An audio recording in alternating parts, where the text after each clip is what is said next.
panggadong telo asin apa. Beh, kowe mesti ngaget-ngaget. Lah ora dong telo apa arepe dong dong randu. Iki sing paling murah, Bel, tanpa duit. Oh, kena aku ya ora tau kerja. Mendino tak golani godhong-godhongane ben sehat. Tapi ya coba ngijon-ijon ae kok. Kok pakan tamban ae. Masane aku wedhus piye. Ya ora lho piye wong sing murah meriah kuwi apa ijon-ijon saiki dong telo. Ngono iki kan ya rasa tuku nandur dhewe. Ning awak sehat, pengeluaran hemat, semangat. Sip pokoke. Terus sesuk godhong apa? Godhong telo, godhong bayem. Wis rene ya ngono kuwi kok lisirku malah kabeh godhong iki lho tak kulup, godhong nongko, godhong randu, terus godhong blarak, godhong kambil kuwi, dong gedang tak kulup tak pakane kuwi lho bel ben jo bengak-bengok. Oh, lah kok jago mentok kongkong.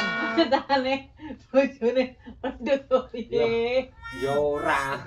Tapi kuwi to irit ngerti aku ya ora tau kerja. Penggane mek nunggu seliramu oleh duwe kondi. Ya ramban ki wetenge entek. Dong kates, luntas, dong telo, dong gedang, bayem, lekah nyipir-nyipir tak diabuti kemangi, suket teki. Sembarang tak berabuti. Nyatane kowe ya ora tau komen wingi-wingi panggo pangan ae. Apa ya enak? Kepeksa ya enak. Jangan sama iki wong bacot. Ya ora wong lanang bacot to, Bet. Kehanan keadaane ngerti keadaan ora to. Ya jenenge berhemat. Duit 10.000 iso kanggo sak wulan lek musuh aku. Lha wi malah enek godhong apa wi? Lompong wi. Wite tijangan, godhonge tinggi kulupan. Terus apa kuwi segone wohe nggotene. Dadi sawet kanggo kabeh. Padha karo dong telo. Telone tidang, godhonge nggih kulup, wite tinggi nyamilan sing remus-remus. Yo wis rono. Wis mari. Ana golek dong telo ya metu iki. Bang, rono dhisik.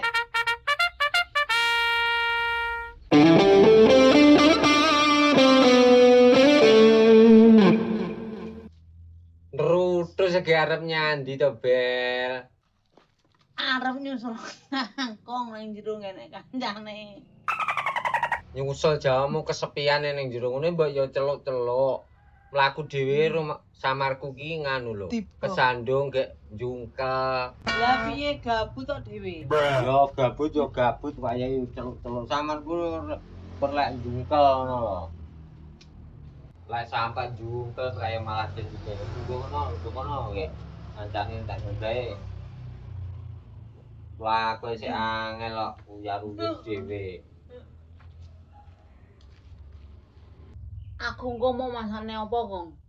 Lah sirmu apa, Bel? Sirmu sing anget-anget apa sing adem-adem? Sing kuah apa sing kering? Awi manut sliramu lho. Wong sing lara ki sliramu, manganku yo manut sing lara.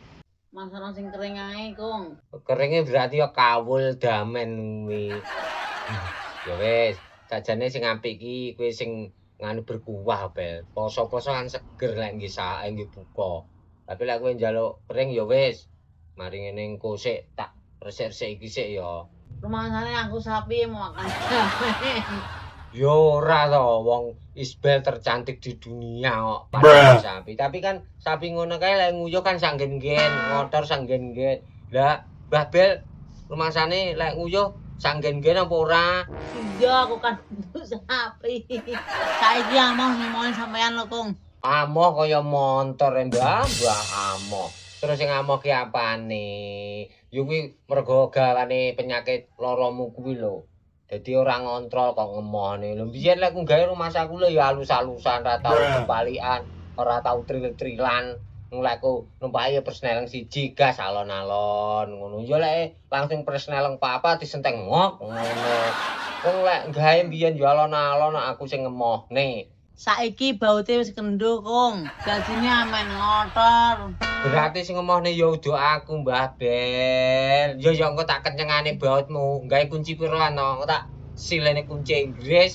Kanjeng naker siset ben aja ngowos ae. Aduh. Alah mbuh, sak karepmu Kong. Sing penting hatimu bahagia Kong.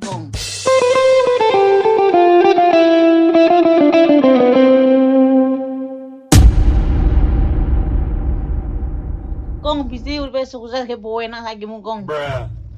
Bisri to. Andrano, Bisri ki wonge pekerja keras lho, Bel. Wo, wong kerjane keras sendiri ta Kong. Ora kok kerjane keras Kediri, Mbah Bel. Wong iki pekerja keras. Maksud iki Bisri kerjane iki ora roh awan, ora roh bengi lho, saking sregepe. Wo, wong picek Bisri. Kok enggak roh awan ora roh bengi. Beh, kok malah picek ngono. Ya Bisri ki ora kok picek, maksude ora roh awan ora roh bengi iki, wong iki kerjane iki direwangi adus keringet, meres keringet ngono lho. Oh, alah saking hemate. Keringete diperes terus gadus. Gek keringete sapa sing diperes terus nggih adus. Beh, kowe ngejak omongan sliramu iki. Maksude iki pekerja keras ora roh awan ora roh bengi sampai keringetan adus keringet ngono kuwi lho. Kerjane saking sregepe pengen sugih, membanting tulang. Piu-piu, ora ya lara kabeh. Kok tulange banting-banting. Yo kok malah banting, tulangnya dibanting-banting piye to jajan Kang iki ora ngono lho, Bel. Maksude wong iki wis kerjane sampe ndak roh awan ndak roh bengi kayak terus kerjane sing saking sregepe kuwi lho, ndas nggih sikil ngendas. Oh, alah wong melu akrobat. Lah bisa cawelmu apa iso melu akrobat to Kong. Alah mbuh, sing malah akrobat iki sapa omong karo kuwi juga. Mulai kok yen lho Kong. Ora nesu, anyel. Omong diulak-alik kaya malik apa gabah kok. Omong ngalor ngidul. Kadang yo stres dhewe. Ya kek di beresi ngono lho. Cek masak dingi iso ora mau masakne. Iki kok masak apa nih ora genah.